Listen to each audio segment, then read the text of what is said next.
কল্পনা করো, তুমি একটা মোমের আলোয় ভরা পুরনো ল্যাবে দাঁড়িয়ে আছো। চারপাশে অদ্ভুত সব যন্ত্র, কাঁচের বোতল, তাপে ফুলিয়ে ওঠা তরল, ধোঁয়ার মাঝে রহস্যময় প্রতীক। একজন মানুষ বসে আছেন, চোখে গভীর মনোযোগ। তিনি চেষ্টা করছেন সীসা থেকে সোনা বানাতে, অথবা হয়তো অমরত্বের পথ খুঁজছেন। এরা কারা? এরা হলেন অ্যালকেমিস্ট, রসায়নের রহস্য পুরুষ। যারা অ্যালকেমি শুরু হয়েছিল হাজার বছর আগে। প্রাচীন মিশর, গ্রিস, চীন আর ভারত, সব জায়গাতেই ছিল এই রহস্যময় বিদ্যার চর্চা। কিন্তু শুধু ধাতু বদলানো নয়, অ্যালকেমির লক্ষ্য ছিল অনেক গভীর। আত্মার শুদ্ধতা, প্রকৃতির সত্য আর মৃত্যুকে জয় করার চেষ্টা। তারা বিশ্বাস করত সব বস্তুতে আছে দেবত্বের এক কণা, আর এই কণাকে জাগিয়ে তুললেই যে কোনো ধাতু হয়ে যাবে সোনা। এমনকি পাওয়া যাবে অমরত্বের চাবিকাঠি, ফিলোসোফার্স স্টোন। হ্যাঁ, আজকে এসব শুনে রূপকথা মনে হতে পারে, কিন্তু অ্যালকেমিস্টরাই প্রথম শুরু করেছিলেন ডিস্টিলেশন, ক্রিস্টালাইজেশন, অ্যাসিড তৈরি, এমনকি ল্যাবরেটরির পদ্ধতি।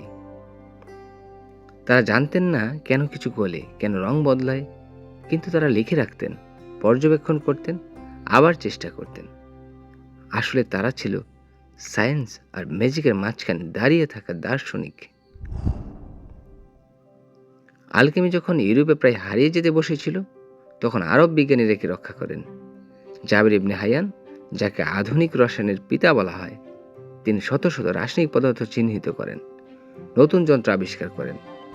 আর তিনি প্রথম বলেন, রসায়ন হলো যুক্তি আর পর্যবেক্ষণের বিজ্ঞান। 1700 শতকে রবার্ট বয়েল বললেন, আলকেমির অনেক কিছুই ঠিক নয়, কিন্তু তাদের পদ্ধতি, অনুসন্ধান আর ধৈর্য, এগুলি আধুনিক বিজ্ঞানের ভিত্তি। এইভাবে অ্যালকেমি ধীরে ধীরে রূপ নেয় কেমিস্ট্রিতে। আজকে আমরা জানি সোনা বানানো সহজ নয়, অমরত্ব পাওয়া অসম্ভব। কিন্তু সেই অজানা আর অসম্ভবের পেছনে ছুটতে গিয়েই অ্যালকেমিস্টরা খুলে দিয়েছেন বিজ্ঞানের দরজা। তাদের ভুলই আমাদের শিখিয়েছে নতুন পথ। তাদের কল্পনা আজকের গবেষণাগারের ভিত্তি। অ্যালকেমি, তারা ছিলেন রহস্যের চাষি, আর রসায়ন সেই রহস্যের ফল। তোমার যদি ভালো লেগে থাকে, তাহলে লাইক দিও, সাবস্ক্রাইব করো, আর কমেন্টে লিখে জানাও তুমি কি ভাবো, আধুনিক বিজ্ঞানী কি আজও কোথাও অ্যালকেমি লুকিয়ে আছে?